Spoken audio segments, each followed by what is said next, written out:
Good morning, everyone. It looks like most of you are through the line here, so we're going to go ahead and get started.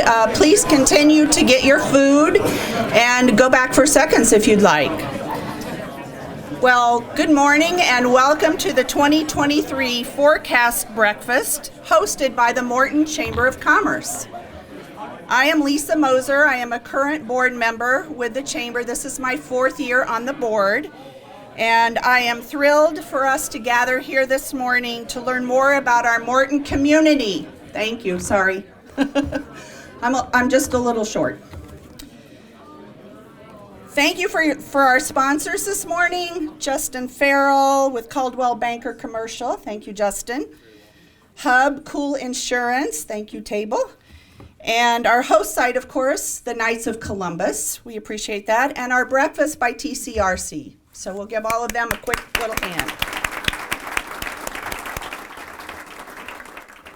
And I'm going to go ahead and pray for us this morning. I know most of us have, or most of you have, are eating or finished eating, but that's okay. We can pray anytime, right?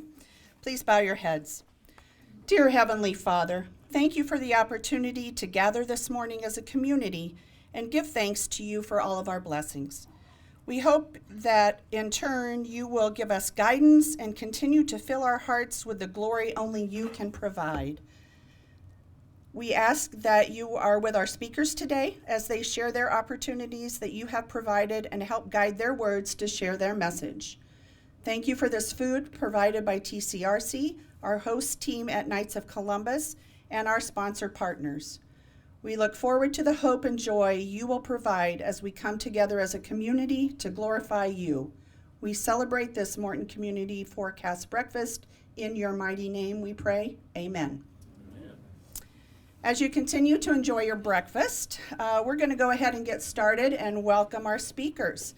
So I am pleased to announce our mayor, Jeff Kaufman, and he is going to share more with us about the village of Morton. Welcome, Jeff.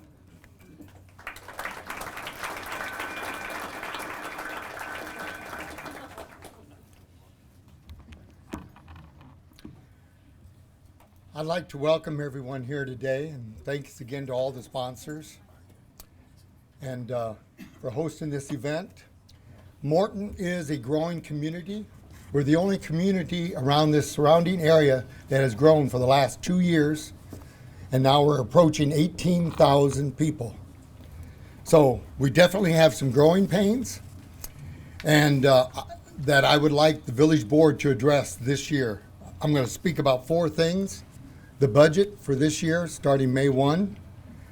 I have some announcements for future developments here in Morton. Also some projects that we're looking forward to. And I like to address a couple concerns we have and the growing pains and plan for the future. First, the budget. As of May 1, the budget will show a deficit of $13,207,000. And I did say that correct. A deficit of $13,207,000. But in that budget, we have $17,025,000 of extraordinary capital expenditures.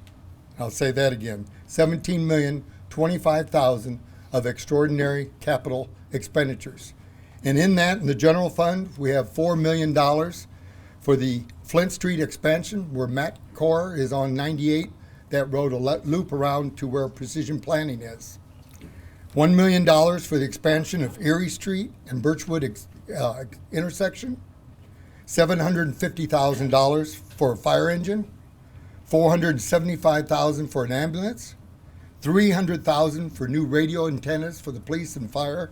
They'll no longer be downtown. So the total expenditures in the general fund is $6,525,000. Okay. Also, out of the general fund, we're going to have $8.5 million for the new gas and water distribution building. We also are going to finish up our water treatment plant on Detroit for $2 million. So that approximately $11 million was a cash asset. Now it's going to be a building asset. So the accountants look at that as an account, as a balance on the sheet. But you have to realize when you get your utility bill, water, wastewater, gas, some portion of that bill we save for future expenditures, the infrastructure, piping, and buildings. So we've been saving for 17 years for these buildings.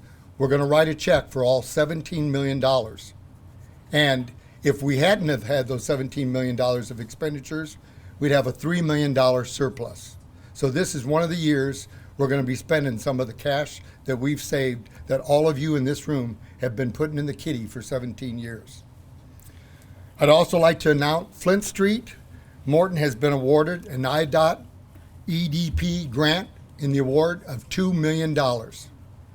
This is an economic development program grant based on precision planning, on them hiring additional new full-time and retaining their existing employees. We had a meeting with Craig Laudermilk, the Public Works Director, Leanne Brown with the Morton EDC, who is here today, Chris Setti with the Greater Peoria EDC, with Lenora Fisher, Greater Peoria Director of Business Attractions, Trustee Steve Leach, Village Administrator Julie Smith. All these people had a meeting. They talked about what grants were available. And I have to thank Chris Setti with the Greater Peoria EDC. He knew and recommended a special IDOT EDP grant, that Economic Development Program grant, and he thought that Morton could qualify for the maximum of $2 million because of precision planning. Craig Laudermilk got the phone call. We did. We got the money coming. So again, this shows that everyone working together for the good of Morton, good things can happen. And I think each one of those individuals had a part in that, and I personally want to thank them all because they all deserve credit for putting that together. There's two concerns I want to talk about today. The first one is the Morton Fire Department, the volunteer fire department. What they've accomplished and provided to the citizens of Morton over the years is astounding. They protected us, kept us safe, and saved us a lot of money. Today with me is the Fire Chief, Joe Kelly, Assistant Chief, Jim Rittaylor, representing the volunteers. And I want to remind everybody, in 2010, we built a new fire station.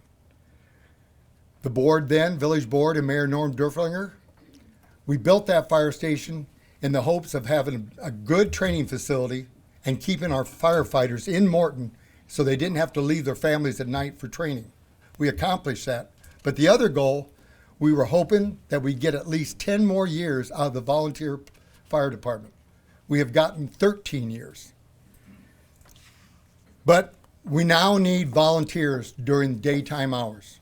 We're having a very tough time during the day. COVID, workforce that we're all dealing with, lack of workforce. They can't get off work, so we have a problem getting enough firefighters on a daytime call. So the fire department in 1978 had 198 calls. In 2022, had 656 calls. During those 44 years, we've added the paramedics. Now, the paramedics and the fire department are really one organization. They help each other.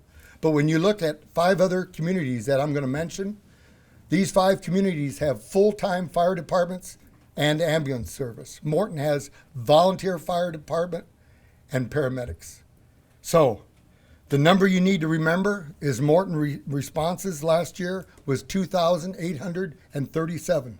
Only one more community the same size of us that has full-time fire had more calls than us. Monmouth had 1,662. Jacksonville, 2,415. Canton, 2,595. Lincoln, Illinois, 2,792. Morton, 2,837. The only community our size above us was Kewanee with 2,991. So we have in the budget this year to establish 5 full-time firemen for daytime hours only, Monday through Friday. I'll repeat myself. In the budget, we'd like to have 5 full-time firemen for the daytime hours only, Monday through Friday. Our volunteer firemen will still be the primary sponsors for evening and weekends. So again, the volunteer firemen want to do the evenings and weekends, and they support this. So in the end, we're hoping to have a combination of daytime 5 firemen full-time during working hours, and then the volunteers will take care of evenings and the weekends. And we hope this will continue our safe response time, that we can address the emergencies and citizens aren't waiting. We also feel that this added expense, that we can pay for it in our existing budget for a year or two without any additional expense. So we're making every effort to keep Morton safe, but if anyone here, any business, any individual could help us with the volunteer firemen, we would so appreciate it. My second concern is the Morton Police Department. I have with me today the police chief, Jason Miller, the deputy chief, Sean Darce, and police and fire commissioner, Steve Newhouse. I personally want to thank, before I go much farther, on last Friday's happenings here in Morton, I don't think you can really talk about police without thanking our officers who helped apprehend an individual here in Morton that was a suspect in a shooting in Peoria. 4 different police agencies were here. They apprehended him, but it was a serious situation. The schools were on lockdown. So I'd like to announce that the mayor, Trustee Rod Blunier, who is the liaison and was in on these recommendations, the chief of police, the deputy chief, and all 3 of the police commissioners we feel it's this time to add additional officers. It's been 20 years since we've added any officers to our police force. Our population has grown by 12%. We're the only community in the entire surrounding area that has grown for the past 2 years. And it takes about 9 months to train an officer. They have police academy and field training. And we're finally just now getting full staff. We have 2 officers hired. They're in training. So during COVID and all this going on the last few years, we have been short-staffed. Now we're finally up to the 22 officers. But when you start thinking about vacation, sick time, retirements, those that leave the force, we need additional officers to keep Morton safe and secure. Also, with all the new developments, with precision planning, the apartments, all our roads, infrastructure in, and the future announcements I'm going to be announcing shortly, growth demands increase. We need to keep Morton safe, and our community needs to feel secure. So that is something we'd like to do this year. We have an outstanding police force, the best in the area, and we have a long history of excellent police chiefs. There's been 3 in my years. But I can tell you, I was at an event, and I happened to talk to our longtime Tazewell County prosecutor, and I asked him, do you think I could not have a deputy? So, save that money, a deputy chief, and just do one? He goes, absolutely not, Jeff. And I asked him why.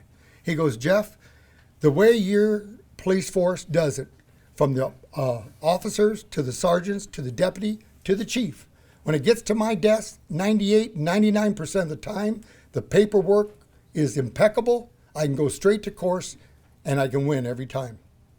Other communities don't have their paperwork or organization. So he says the culture of your police force and the way you train them, you need to keep that deputy. We have a very fine deputy. In fact, Jason took a vacation a few months ago, and the deputy was new for a few months, and I had to call him on something, and he just thoroughly answered my questions. So when Jason got back, I told him, things ran fine without you. But with the current national and social political environment, I do not want chaos in Morton. And I think now is the time to add officers. If you want to know the call volume, ask the police chief. It's interpretation and all that. He knows it, so I'm not going to get into that. But we have the evidence to prove the need. I'd also like to announce at Church Square, I've asked Trustee Nate Parrott to help me come up with a concept and for a size of a building for storage and bathroom facilities that can be built there on Church Square across from Jefferson School. The back wall would face Madison Street, the front would face Jefferson School, and I'm hoping we can have it out for bid in early 24, and I'd like to have it done and completed for Pumpkin Festival 2024. We have one of the best farmers market around, and we need those facilities. I'd also like to announce that we're going to have a long bike trail added in 2024 from Casey's on Jackson Street at the corner of Jackson and Detroit. That bike trail will be completed in 2024 from Jackson Street all the way down to Detroit to Birchwood. And we will get you across Birchwood to the police station. We're going to have that done because Detroit Street is getting resurfaced. We'll get the bike trail done. Also, I'd like to announce that we have a company coming to Morton on a 12-acre site. So at the corner of Birchwood, there is 20 acres approximately from Birchwood to the railroad track, directly across from the police station and the new water treatment plant. I bought a farm to trade for that property. It took 2.5 years. I had 2 deals down to a signature. They fell apart. I got it put back together, and they have allowed me to announce it. All the signatures are done. It's done. They're coming. And Springfield Clinic is buying 12 acres from Birchwood back. And they're going to put up a large facility on the front 7 acres, and they'll have another 5 acres for future expansion. But we're going to have a 12-acre medical facility here in Morton. They plan on building, I believe, in 2024. They're doing their designs now. So the last 10 acres, we're going to do something we've never done before. The Village of Morton is owning that 10 acres with business district funds for future development. So I'm anticipating working with Leanne Brown with the EDC, and if people want to come to Morton, our job is to get them to Morton, offer up that property. If that doesn't fit, we're going to offer up something, but we're going to land them in Morton because we have 10 acres now there to subdivide, develop right before you get to the railroad tracks. Also, I'd like to tell a little story. I had breakfast with my cousins and my sisters on my mother's side, and my Uncle Wally Beeler was there, lived in Morton for years, and he now lives on Skyline Drive and off Galena Road.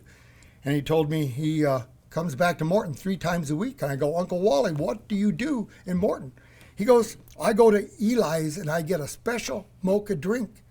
I says, at the gas prices today, you come back 3 times a week? He goes, oh yeah, Jeff, it is so good, it's worth every penny. So, so it's my job to introduce the next speaker, Superintendent of Public Works, Dr. Craig Smock, and I'd like to tell you, we had a 2-hour discussion last Friday, and Morton's got a good one. So, Dr. Smock.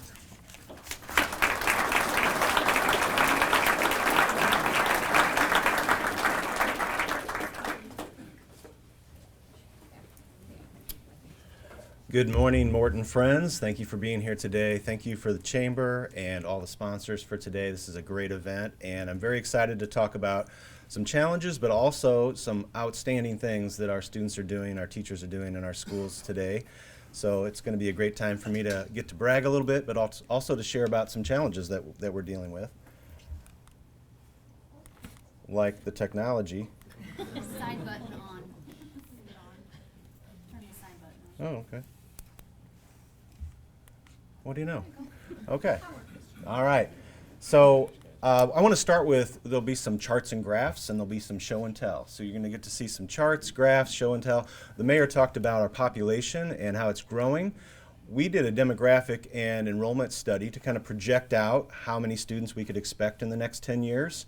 And part of that was demographics for our community. And I thought this would be an interesting slide to start with. This is an age distribution chart. Females on the right, males on the left.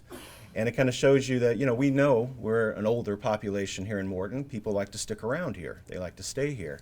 The good news about this is now that I'm in my mid-50s, I'm finally in the popular group. So I feel like that's one of the things I was excited about. This is our current enrollment. In fact, Dr. Sander, our assistant superintendent, looked at also the private schools in our community. I know we've got a new private school starting as well. Blessed Sacrament currently with 211 students. We've got Bethel with 388. We have 3,240 students in our district, and you can kind of see the grade distribution there. So our community as a whole are educating 3,800 students. So that's a tall order. A few things that I'd point out on this.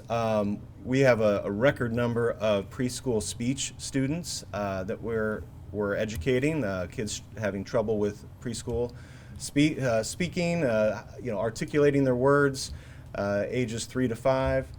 We've got a lot of early childhood special ed students as well. So we're seeing that on the rise, kind of bursting at the seams right now. Also, Morton Academy, which is an outstanding success for us over on Queenwood Road, is also bursting at the seams a little bit. We're seeing a lot of kids there. We're trying to bring back kids that we've outplaced, that we couldn't necessarily educate well in our district. We're trying to bring them back, and so we're looking for more space for those groups.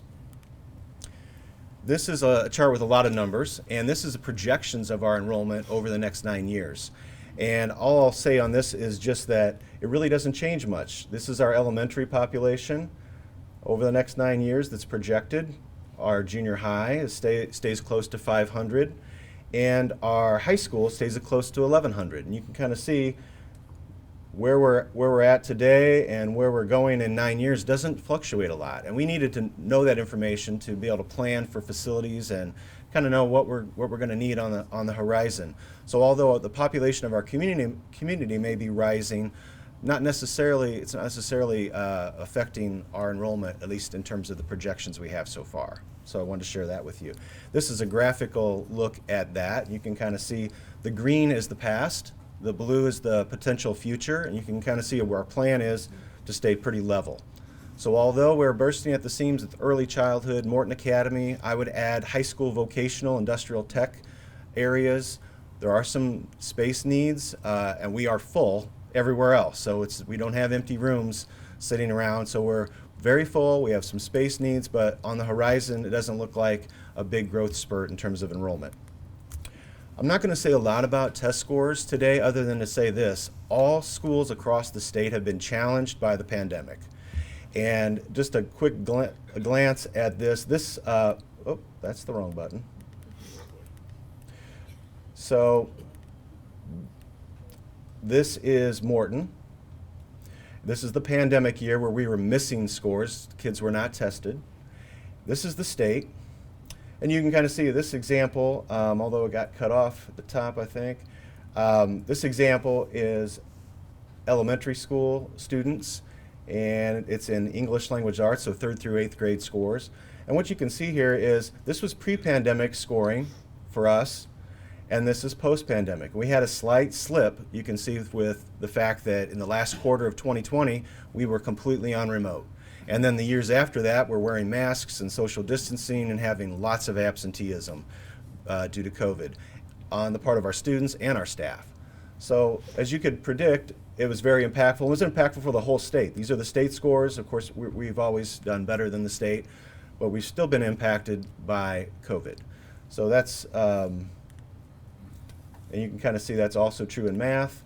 Our SAT scores in English and math experiencing the same things. You can see a setback from where we were pre-pandemic to where we are now, and we're trying to recover from that. So there's been learning loss, and there's just been all the things associated with that pandemic as challenges for us. So we're working through that, along with a few other challenges I'll share with you. Our motto, Thriving Today and Prepare for Tomorrow, just refers to the fact that we want kids to be resilient and happy and productive and engaged in what we do, and that's been a challenge. And we want to always make sure we're preparing kids for the next transition, getting them in a growth mindset, getting them thinking about their futures instead of living in a perpetual present tense of like every day is the same. These are mentalities we're trying to encourage our students with, getting a growth mindset, always improving, thinking about how what we're doing today affects tomorrow, and ultimately preparing kids for walking out the door and making sure they're really ready for college and work. And we'll talk about a few specific examples of how we're doing that very well. So we've got some challenges, of course, we kind of talked about already. The technology use of our kids and social media is, impactful, and we know that. What they're looking at and maybe more importantly, what they're not looking at. Not reading books, not conversing with people. That's been an impact in education, of course, and probably you've seen it as well in your own families and friends and people that you know. So that's not a mystery, but that's one of the challenges we face. The social, emotional, and mental wellness and health of our students, that was trending poorly before the pandemic. So we saw that getting worse and worse before the pandemic, and then the pandemic came, and that was like throwing gas on a fire. So that's been a challenge that we've worked through and things that we're considering. These are not pictures of our students, by the way. We will have some pictures of our students. These aren't either. And you know, coming out of a global pandemic, you have the challenge of getting out of those habits. So we had a lot of habits during the pandemic for a couple years. We had separating kids and not letting them get close to each other. We had masks wearing. We had fears of, you know, am I sick? Do I have COVID? I got to go get tested. There's vaccinations.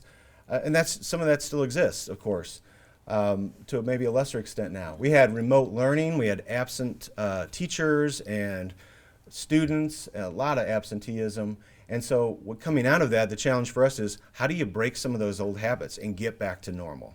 So we've been really, that's been a very intentional initiative of ours as well. The future of work, this is always a challenge, especially on high schools. How do you prepare kids, not for jobs of yesteryear, but for jobs that we don't even know about yet?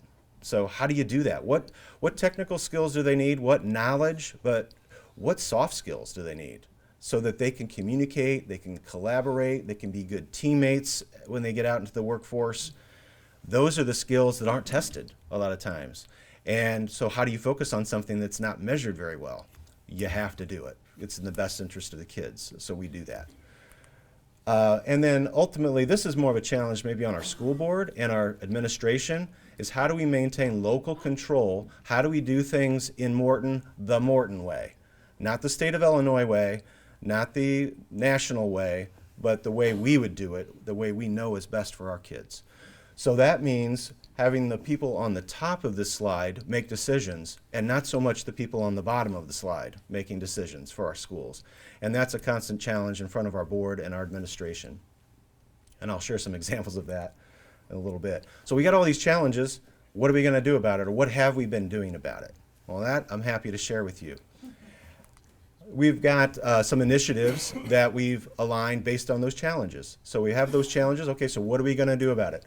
One of them is promoting social emotional wellness of our students and our staff. So, you know, our staff dealt with this pandemic. Our teachers are standing in front of 25 and 30 kids. They're worried about their own health. They've got families to go home to. You know, they've got aging parents to worry about. And you know, a school is not the best place to not get sick, to be honest with you. So being around hundreds of kids that's not the best place for that. So how do you promote this? What kind of things can you do? So we've done a lot of different things.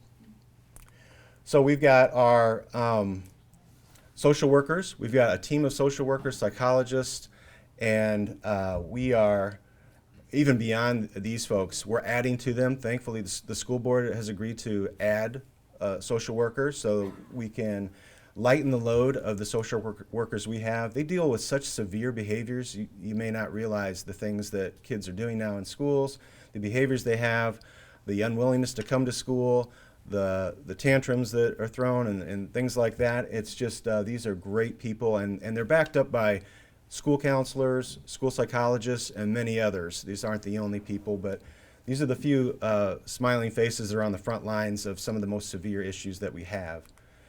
The board allowed us to hire a social emotional wellness coordinator for our district. Stephanie Brown is in the middle there, and Don Sturm is one of our instructional coaches, and they've teamed up together to provide some parent resources. So we're trying to reach out to parents also. They've created a podcast, if you've had a chance to hear it. It's called Care You, and they have all kinds of ideas for parents, and they do it in a very non-blaming, non-shaming. They're not telling people how to parent, but there's having some ideas of how parents can be intentional about what we do or what they do, so we can team up and partner with them. They've started a book study. I think we have 15 parents involved in a book study that they're conducting as well. We, at the very beginning of the year, we asked our parents, what do you think you'd like to know more about? So this is just a little bit about the survey results from that. If you look on there, friendships. They're worried about their kids having friendships. And that resonates with technology use and everything that they've gone through. Taking care of themselves, working hard, Conflict resolution. You can see the kind of things that our parents are concerned about and the things that we're addressing. One of the ways we addressed that was we had an expert speaker come in. When we told him, these are the things we're worried about. These are the things we'd like you to address. And he came in and spoke to our parents in an evening, and we had several parents attend that. So we're trying to reach out to our parents and be a partner with them without telling them how to parent. We totally respect the authority of parents. Something else we're doing is we're trying to get kids plugged back into school. So we think that helps on so many different levels. Social emotional, they have a friend group, they have a place to be, maybe not on a screen for a while. And so here's a few examples of things that we've increased to allow that to happen. We've got girls and boys bowling teams right now. We've added competitive dance, and they actually finished in the top 10 of the state in their first year competing. So, and there's many more than this. There's clubs and activities that we're increasing, and we're also tracking on our students. Which students are involved in what? Who's not involved in anything? Who's not plugged in, and how can we find ways to get those students plugged into school? Because we think they'll be mentally healthier, happier, and when they have a friend group and they are engaged in what they're doing, they're safer. They're safer for themselves, they're safer for everybody. So we feel like that's really one of the important initiatives. Here's some clubs at the elementary that we're doing. These are running clubs. I guess elementary kids, they love to run. So yeah, that's just a few of our clubs at the elementary. Those are running clubs. There's several other types of clubs that they have as well. So we're trying to do that top down, all grade levels, getting kids plugged in and engaged in things outside the classroom. We're also trying to plug our teachers in. You know, again, they've gone through a lot of stress and strain. They have all the worries of home and their own kids and their own families, and they've gone through this pandemic. And so we're trying to find ways for them to engage with one another as well. It's a very isolating profession sometimes. A teacher goes in their classroom, they teach their students, and there's not necessarily a lot of adult contact on a given day. So how do we get them plugged back in? So we're trying to find those opportunities. The top picture is the high school teachers that went axe throwing. So don't upset any of our high school teachers.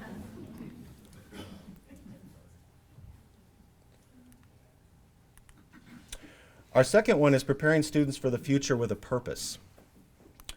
So we are always expanding our dual credit options. These are classes, 9 classes that we're teaching at the high school and giving them college credit for. But what you don't see up here is the 39 students that go to ICC. And many of them are accomplishing close to an associate's degree before they even get out of high school, which is a huge help. So we're always growing that, getting them out of our halls and into some other halls, into college experiences and work experiences are something we're really pushing.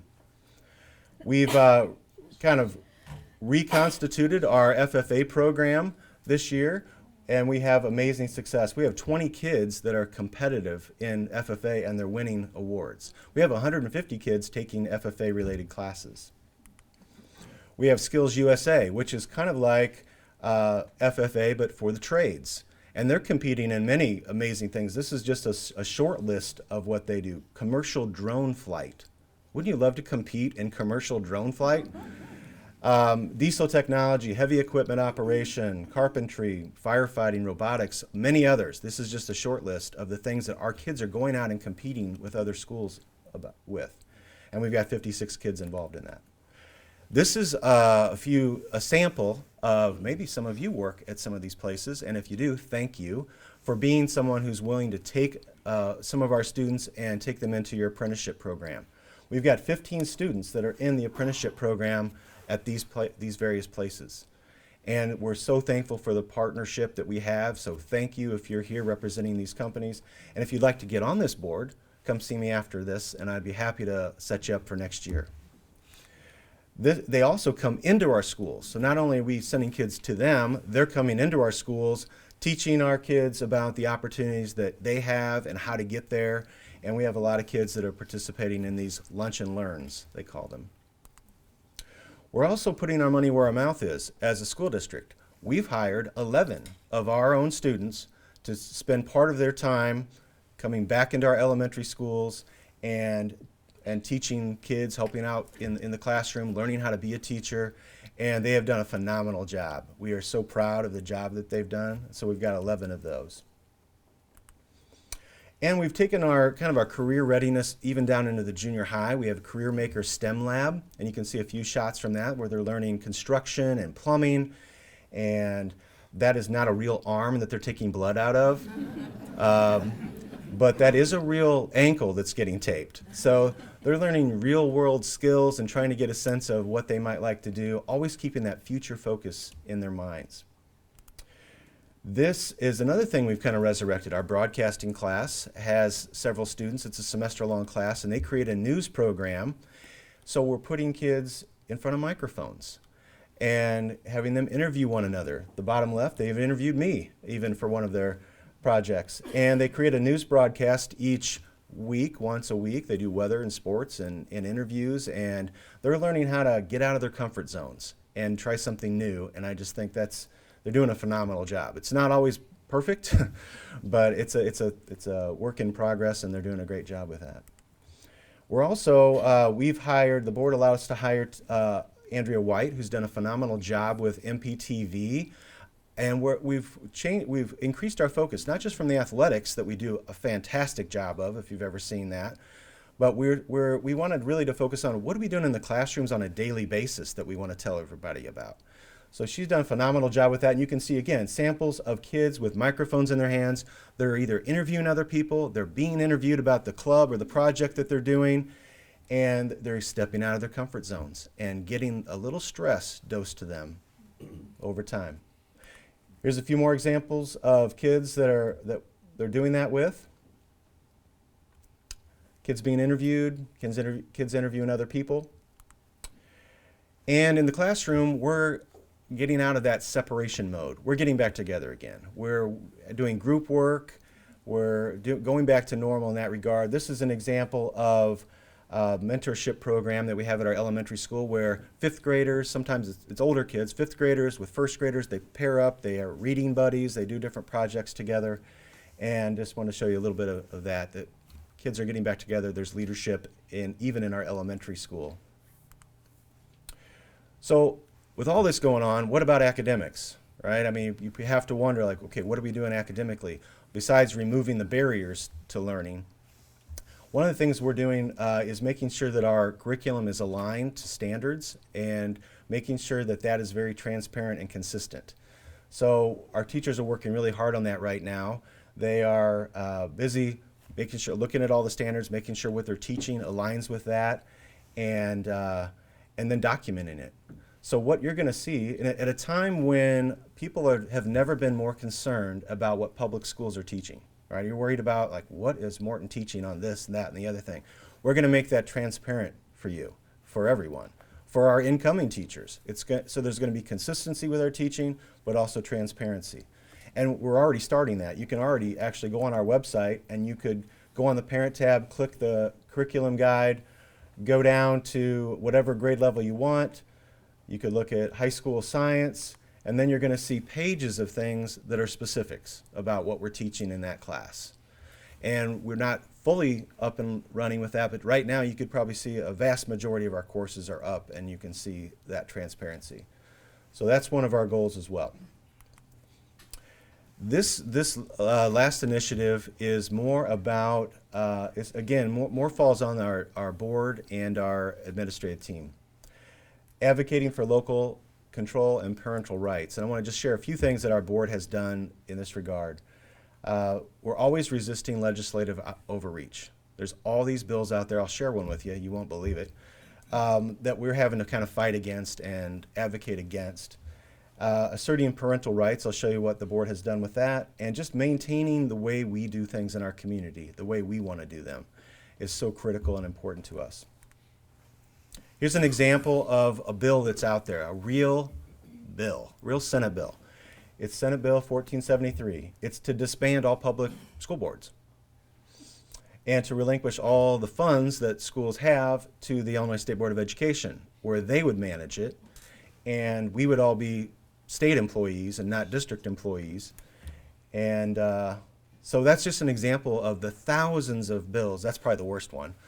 but thousands of bills out there that we're fighting against all the time. So we're advocates for that, and we're going to constantly fight for that.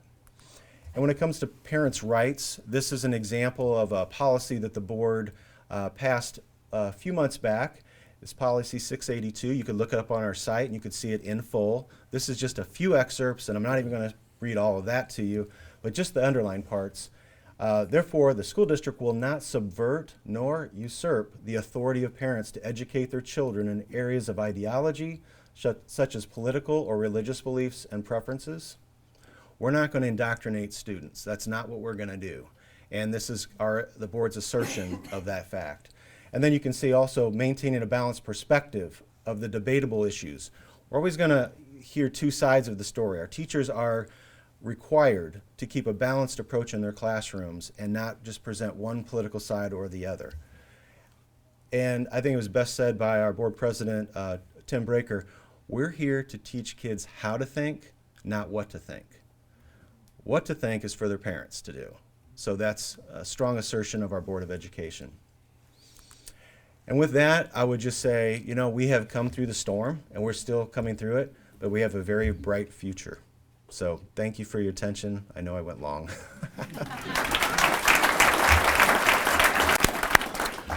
Okay, with that, it's my pleasure to introduce Alyssa Williams, the Director of the Public Library.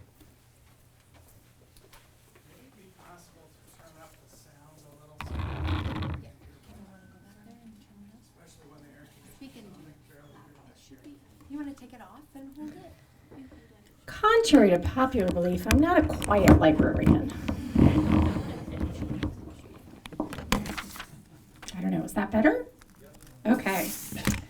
Well, it's always a pleasure to come and talk about what's happening at the library and be in this room that's filled with so many people who I know support the library and are great partners to us. Okay.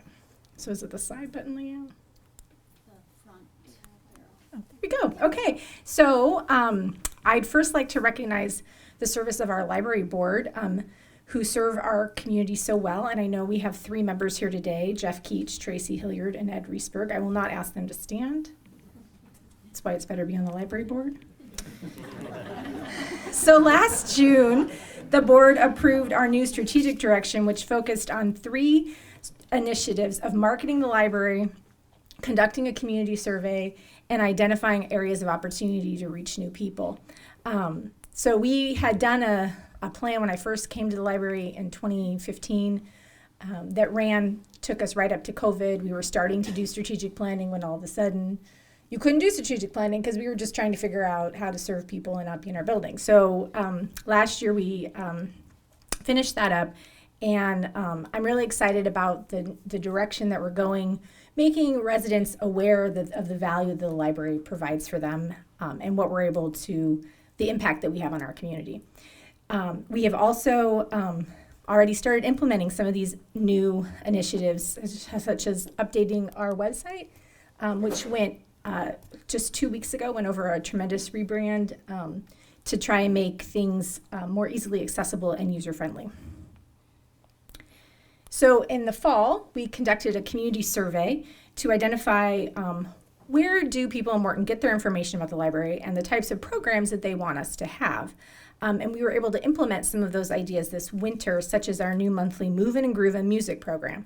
This program met 2 requests from our survey, a weekend program for children and a request for music programs. And they have a lot of fun. I mean, who doesn't love to play with a parachute? So on the survey, we also asked, just open-ended text, what do you like most about the Morton Public Library? And 32% of our respondents said it was these people, our staff, which is wonderful to hear because we know that our staff make a difference every day. In fact, Monday, we had 2 people bring us food for helping them print documents from their phones. I don't know why, but we do like snacks at the library, and National Library Week is next week, so if you'd like to show appreciation to the library, I always see pictures of the police department getting snacks. Librarians like snacks too. So we know that we're the library of choice for Tazewell County. We're one of the only libraries in the area that don't have self-checkout machines at their desks. We have real people who will check your books out for you. But we are the busiest library in Tazewell County. We circulate more books than any of our neighbors in larger communities. People love and support this library here. And this is the majority is coming from our residents. We do get people who come from Washington and Tremont and smaller towns who are doing business here in Morton and stop by the library. But I did this whole deep dive with Excel and mapped it out. And it's not actually, this is our people using our library. So we just appreciate how much everyone loves and supports the library. So last summer, we launched a program called Ready Readers. And this was a reimagining of a program we'd done for many years to help kids with reading. So Ready Readers, though, we specifically targeted children entering second and third grades who are at risk for summer reading regression. These are students just below grade level and not qualified for the school district's summer school. They were identified by the school, and we worked with both District 709 and the 2 private schools, and they were invited to the library to this program. And we hosted 2 4-week sessions and served 29 students. And we partnered with District 709 to actually get data for the first time about whether this program was impactful. And the district was able to compare the reading test scores pre and post for our participants. So 66% of our kids held or improved levels, demonstrating the value of this program and the library's role as an education partner for the community. And then most recently, at the end of February, we did a little rearranging, just like Walmart likes to do. So we closed for 3 days, and we moved 4 collections around to improve access. We moved our nonfiction where our fiction was, and we put the fiction where the nonfiction was. And then we moved the large print up to the front, and where the large print had been on the left, you see we created this magazine browsing area. And then at the front, we put the large print, which you can see behind those 2 new shelves of new materials. And we brought the new books, which had been on that shelf against the wall in the back of the picture to the left. We brought them right out front and center. So now we can't keep new books on the shelf. I had a patron complain that you just don't have any new books. Where are all the new books? And I'm like, they're checked out. You can put them on hold. We'll get them to you in 2 days. But the other thing that happens when you move stuff around is a woman came in like 2 days after we reopened, and she said, I had no idea you had magazines. And she checked out 2 magazines that day. So it's fun when you move stuff around, people find different things. We had someone who was browsing in the nonfiction area because that's where fiction used to be, and he was like, oh, I found some great books to check out.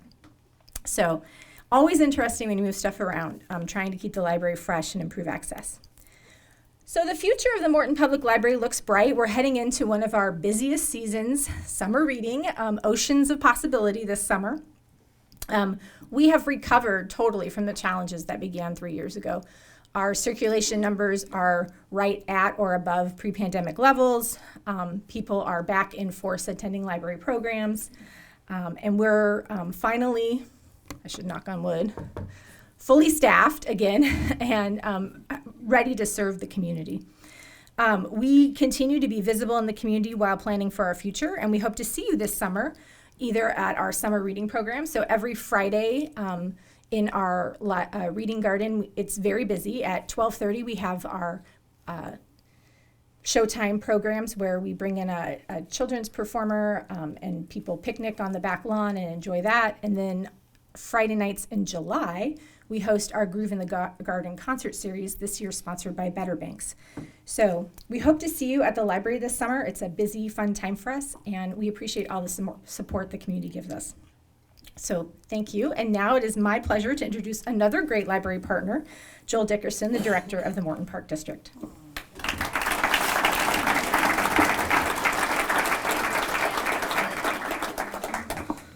All right. I think I'm going to try to put this back in here. And just speak loudly. All right. Thank you all for coming and sharing this morning with us. It's exciting to see a bunch of familiar faces, some new faces as well. All the presenters who have gone so far, some really interesting information. I've taken a lot of notes over there. I'm going to I think I've got some meetings that need to be set up. So I always look forward to this morning. I take this as an opportunity to share with a group here from the community a number of projects that we've been working on, fun things that we are able to do throughout the community, as well as give an outlook of some future projects that we have coming up and some opportunities and challenges that will present themselves here in the near future. But again, I appreciate you all being here with us this morning. So I put this picture up here because the one thing that I want to draw attention to is a challenge that a lot of you as employers and any of you who have youth are experiencing, and it's just the challenge with the workforce. Not only the financing of the workforce, but also just the getting employees that are willing to work, willing to show up, willing to be here consistently.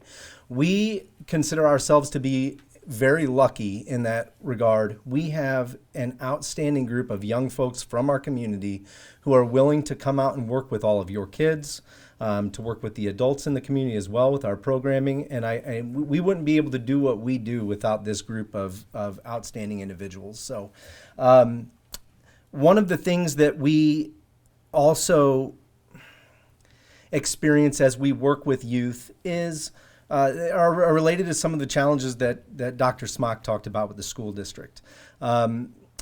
They are finding more and more ways to have them be involved in activities, and a lot of those activities take a lot of time for these youth. So being able to get them to commit to any type of a long-term schedule for employment can become challenging, and is becoming more challenging as these activities take up more and more time with the kids. But we really enjoy working with all of the activities, all of the coaches and directors of the programs through the school district to try to be as flexible as we can. It's one of the big words that we've been working on here over the last couple of years is just flexibility. And those organizations who aren't willing to be flexible at this point and make some changes and find new and innovative ways to continue doing what we've done in the past in new ways are falling behind. And one of the things that we are really working on is continuing to be flexible, especially with our staffing. So some of the projects that we've been working on here over the last couple of years, over the last year and moving forward into the upcoming year, Lakewood Park was a property that was acquired a few years ago. I remember presenting to you last year that we were going to be working on installing some handicap accessible docks, fishing docks, as well as putting in a perimeter hiking trail and walking trail through that area. If you have not been out to Lakewood Park at this point, I definitely encourage you to take a chance to. It's very interesting how it sits in the middle of a commercial area of town, right behind Taco Bell, right behind a truck stop. But when you get out there and you start walking through the trail, you almost forget where you are for a little bit. We've been partnering with Hooked on Fishing, a company out of East Peoria. They're down on the river by Dixon's. They have been providing us with volunteers to come and run kids' fishing days, getting kids reconnected with nature, finding activities that maybe aren't typically on their list of things to try, and it's been awesome. We wondered when we put in a handicap accessible dock, is it going to be used? We knew that people would come out and fish on it, but are people who have mobility impairments, are they going to come out and use these things? And it has been so cool to see the number of people in a wheelchair, the number of elderly folks with walkers who are, just have those struggles in their life, to be able to come out and have a place to go and enjoy reconnecting with nature and do those things. So the child that's down here on the bottom left, when we ran our first fishing day after installing the docks, was the first kid to catch a fish right off of the dock, and he was beaming from ear to ear, and it was just a really touching, exciting moment for us to have. We've also partnered with a library, a story walk. If you don't know what a story walk is, basically it is a number of boards in frames put throughout a facility, and you walk from one frame to another, and each frame progresses you through a book. We have one at Idlewood Park, and now we also have one at Lakewood Park. So as you walk the trail around this facility, you can read a book as well. And those get changed out very regularly by the library staff. It's a pretty cool addition that we've had at a couple of our facilities. Northwood Park is going to be an exciting, busy place this summer. We were granted the bid for the World Championships of Disc Golf again for this year. So we are the first. We're the first organization in the country to be awarded back-to-back World Championship disc golf tournaments. So these are put on through the Professional Disc Golf Association, the PDGA. This year we will be hosting the amateurs and the junior worlds at the same time. We're very excited about that, as those groups are very high travel groups. When we're talking our juniors, we're talking parents traveling with them, siblings traveling with them, grandparents, family members coming to spectate these events. Last year we hosted the professional 2019 we hosted the professional world championships.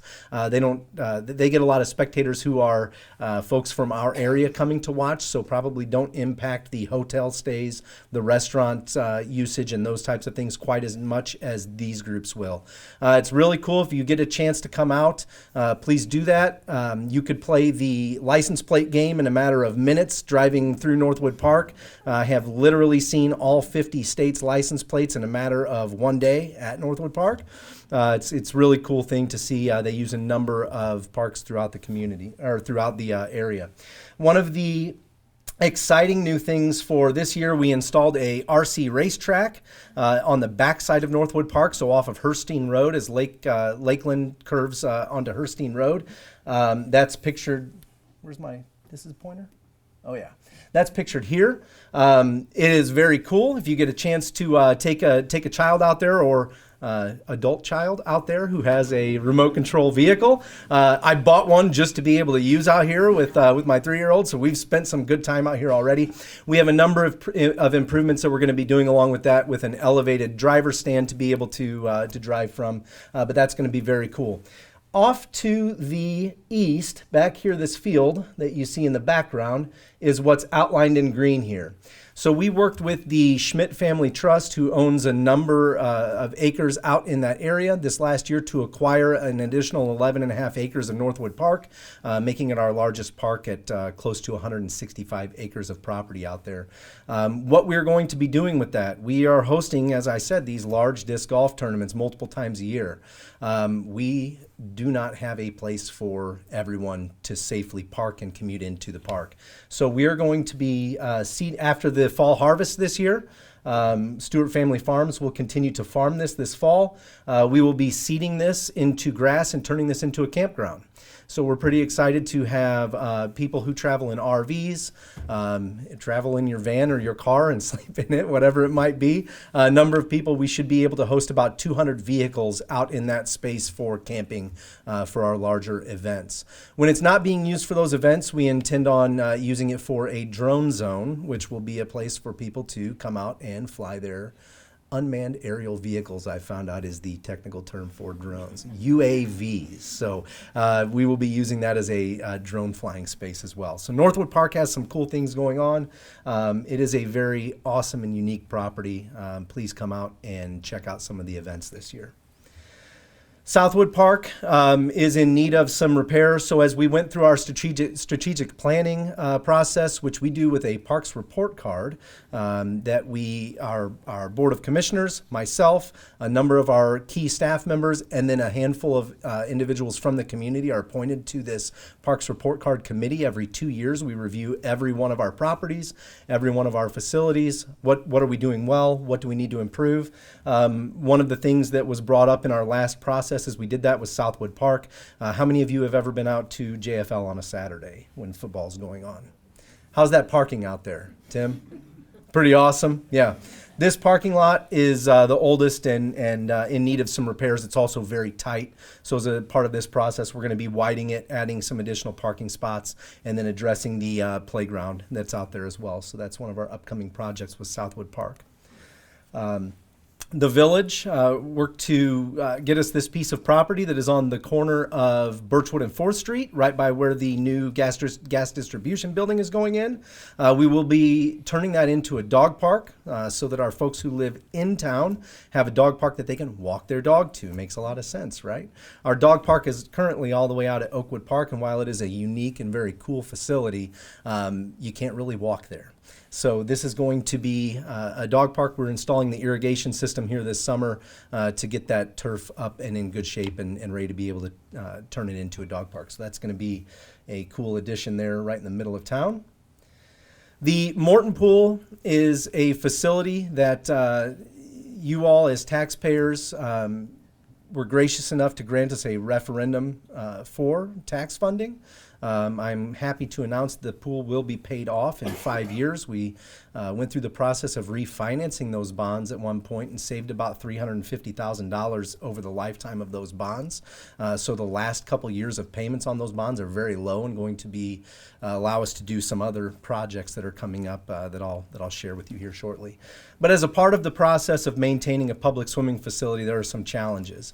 One of the largest challenges that we're experiencing with the public swimming with the Morton Pool right now is the fact that our surrounding communities are closing their pools.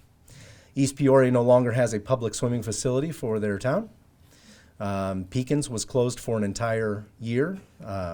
Peoria has closed down the majority of their public swimming facilities, and we remain, Tremont remains, and Pekin remains. Washington has a facility as well.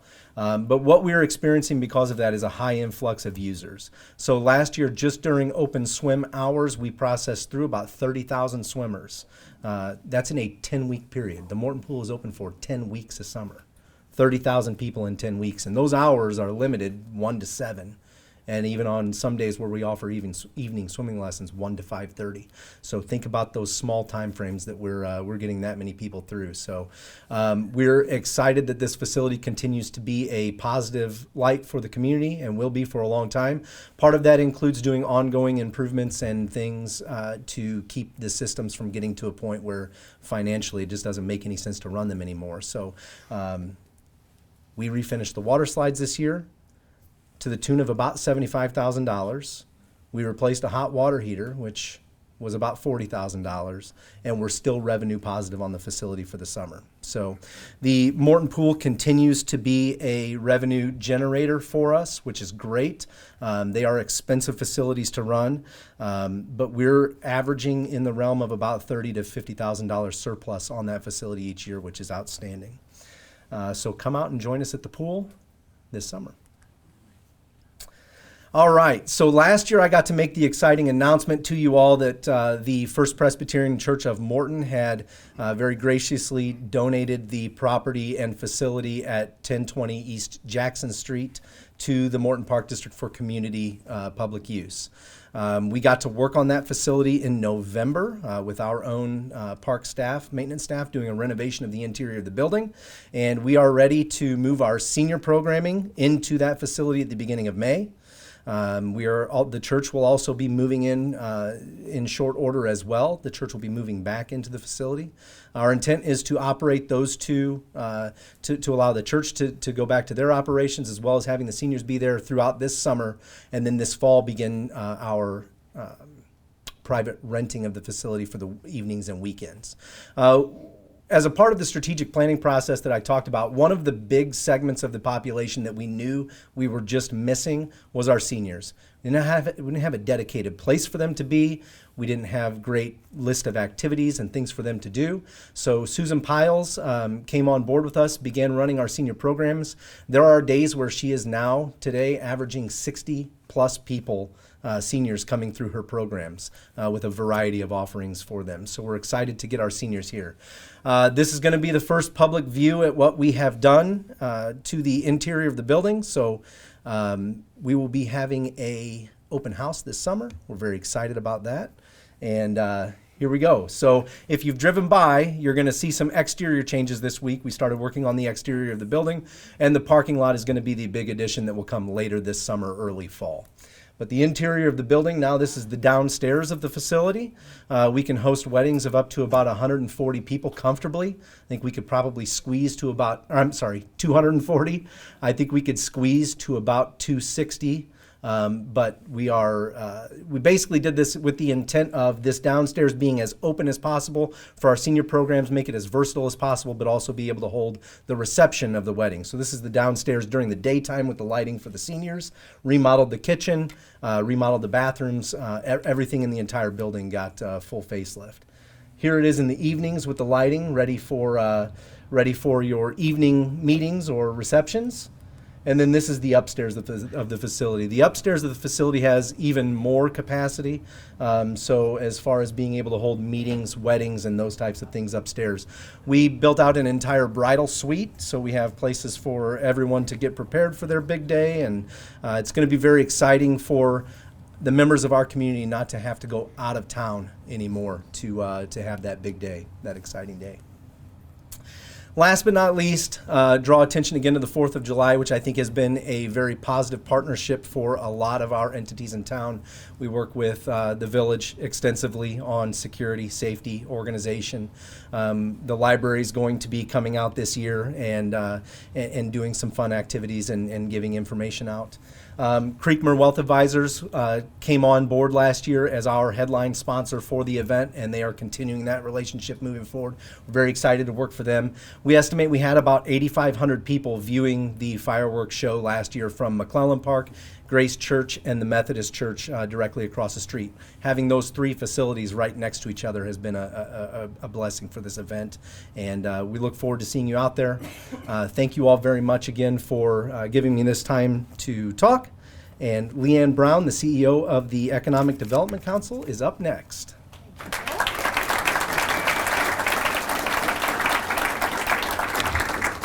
All right, we actually might have a new space to host Forecast Breakfast next year. So great to be here with everyone, putting on my Morton Economic Development Council hat this morning as the CEO of that organization. And our Morton EDC is focused on cultivating opportunities and connecting people and resources. So this morning I look forward to sharing some recent and forecasted economic opportunity as we leverage the mission of the Morton Economic Development Council, which is to help build a strong and sustainable economy. The Morton Economic Development Council strives to develop, grow, and advance. The Morton EDC was established in 2008 with a core purpose to positively shape the future of our Morton community. I'd like to give a special thanks to our Morton EDC Board of Directors. If you're present this morning, we just give a wave out there in the audience.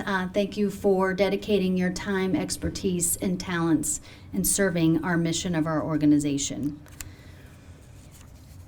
The Morton EDC leverages a 5-year strategy to drive towards a strong and sustainable economy.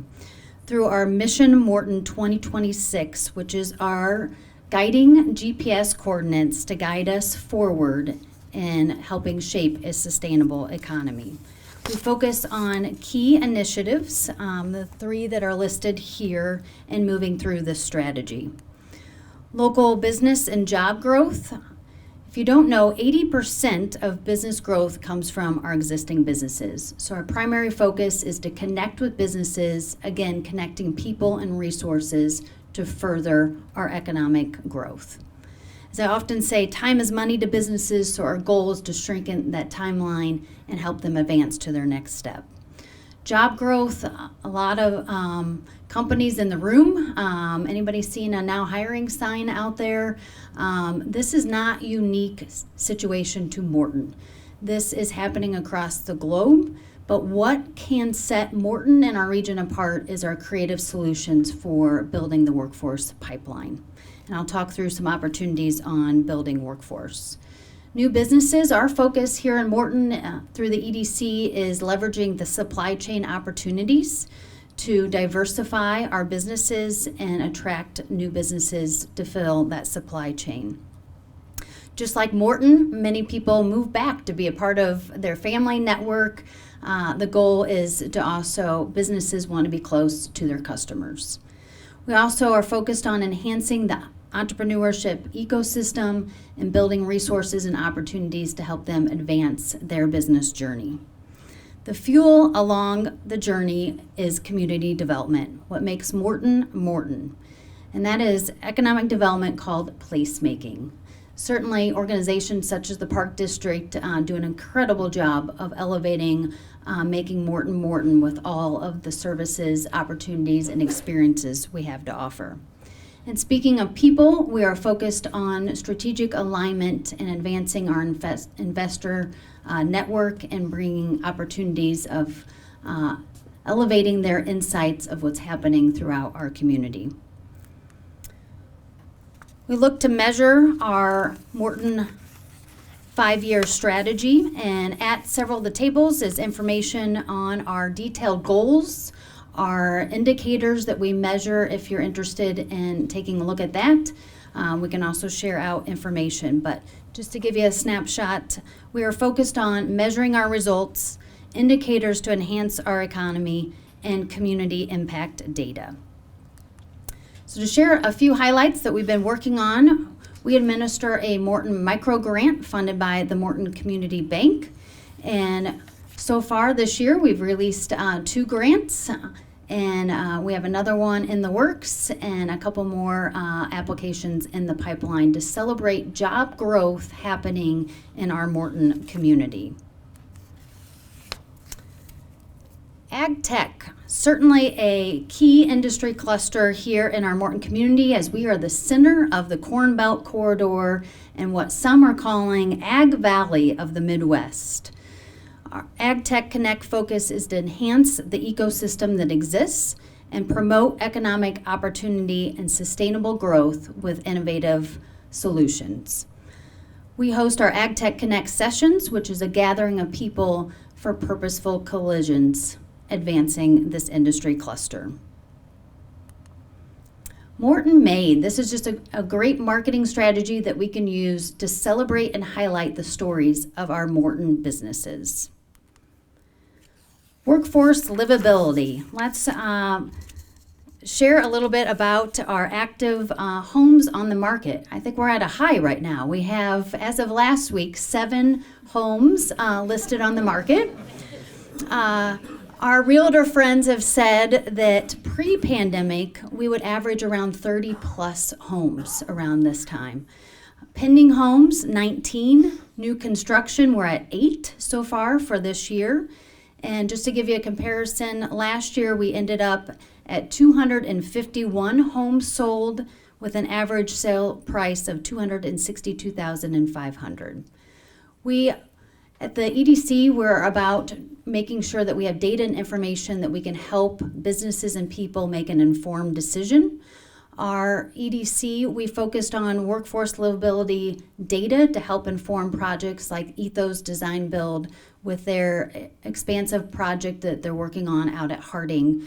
As Craig Smock alluded to, it's a vast array of residents living out there, of singles, young families, couples, retirees, a vast array of residents enjoying that new space. A couple things to highlight. Our Morton Connect app. So this is a way that we can continue to build a connected community, a resource to help elevate what you don't know about our community and making sure that our citizens, the employees, our businesses, and certainly visitors can know more about what is happening around our Morton community. So stay tuned. Morton Connect, that image there is what the app looks like to be able to download and be further engaged with our Morton community. We're also involved in several regional projects, one being what used to be GP 2030 that is now Choose Greater Peoria. There's going to be a launch of this strategy actually tomorrow. The goal here is to retain and attract talent. We've had a lot of this conversation this morning. This is constantly what we talk to with our businesses, workforce. This is one strategy to help retain and attract additional workforce. Also, we are certainly a regional player in the big table with the goal of bringing people together like this, connected conversations for creative solutions. A few things that we are focused on in detail to share with you. We have been hosting Small Business Roundtable, open, casual. Anybody's welcome to join, meet your business neighbors, peers, and work on collaboration opportunities and an opportunity for both the Morton EDC and the Morton Chamber to share resources available to help businesses grow and advance. We also have had several roundtable discussions on workforce transportation, trying to, again, open up the pipeline for our Morton businesses as they welcome qualified employees into our Morton community. And certainly, with the pandemic, there's still federal and state funds that are available. As we can certainly, frustration with many of you of how slow these funds are released. Definitely frustrating, but we continue to try and be the resource hub and your knowledge resource on those grant programs. Recently, the state DCO released additional back to business grants focusing on the industry clusters of hotels, restaurants, and the creative arts. They are working on 2 additional grant programs, hopefully to be released yet this year. Some workforce initiatives that we've been involved with, specific to our region, working on GPEAK. So Craig Smock alluded to this of helping people identify the critical, essential, or soft skills needed to be successful. GPEAK is a regional certification program to help identify, celebrate, and recognize those essential soft skills that are needed by all of our businesses. So more to come on that. IT, the region, a huge celebration. We were awarded a federal EDA grant, highly competitive. The Greater Peoria region was awarded this grant. If you have IT-related jobs in any fashion, they are wrapping around services and certification programs, upskilling training to help advance your IT workforce. And then we're also trying to identify a workforce toolkit to really help us just to be a resource guide. Again, just to advance connecting people to the right resources at the right time as employers are trying to advance their workforce or those are trying to find active employment opportunities. And then lastly, talent pipeline management. This is a U.S. Chamber initiative that the Greater Peoria region was just awarded to be a pilot for activating talent pipeline management in our core industry clusters.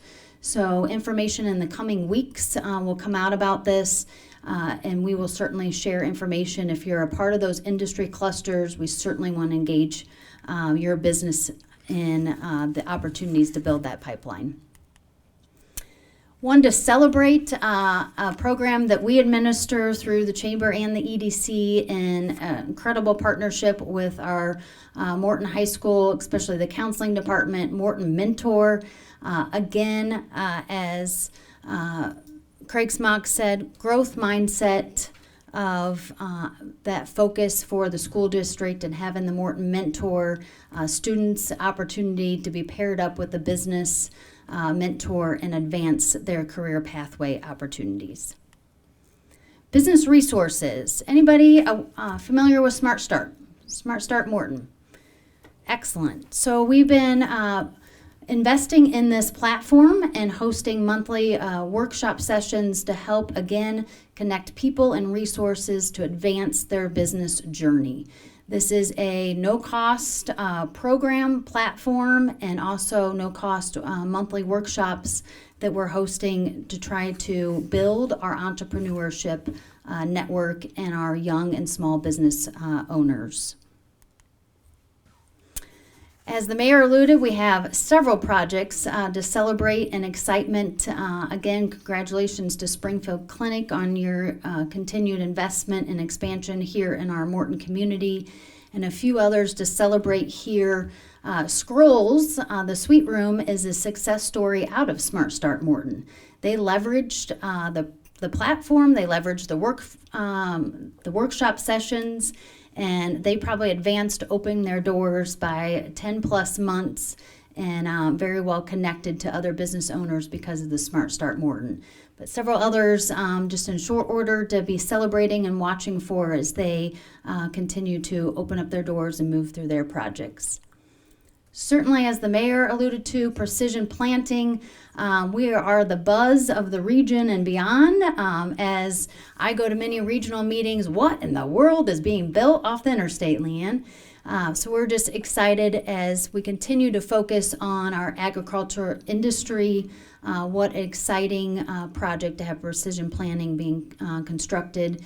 And as the mayor alluded to, the foresight and the vision that many have had of the expansion of infrastructure and the expansion of the roadway out there, we will have additional I-2 site-ready property to share with people to develop their projects. This is very unique to our entire region.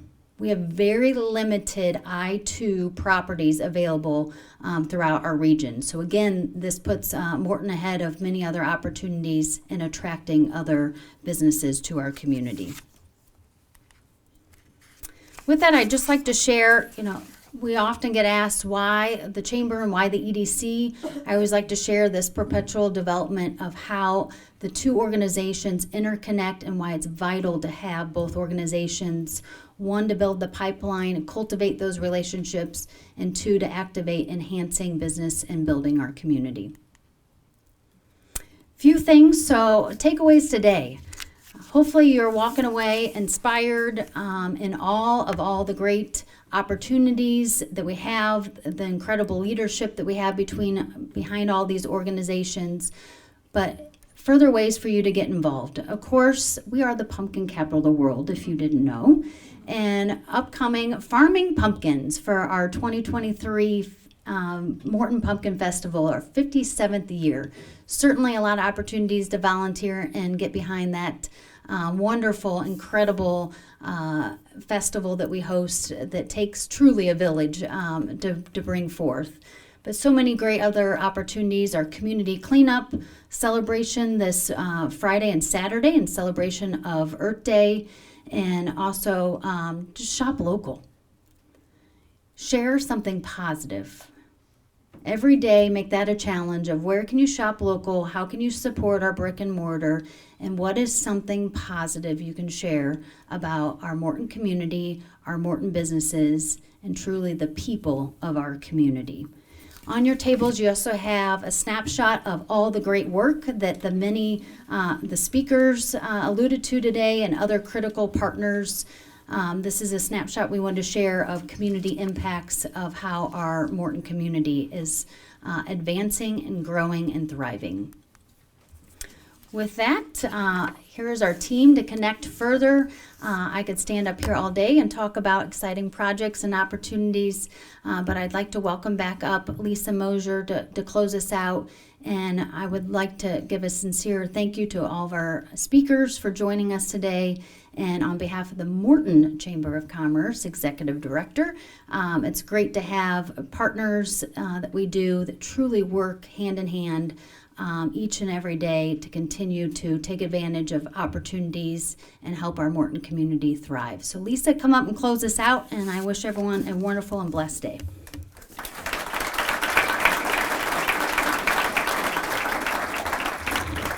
Well, thank you all for coming, and we would be remiss in not recognizing some of our past and present elected officials. So please raise your hand high if you fall in that category.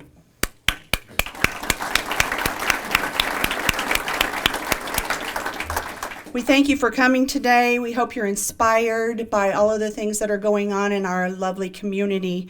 Just to add to a couple of things that will be upcoming for the Chamber this year, they have a group called Chamber 101. I highly recommend it. If you are new to the Chamber, want to become a member, or just find out more about what the Chamber does, please attend 101.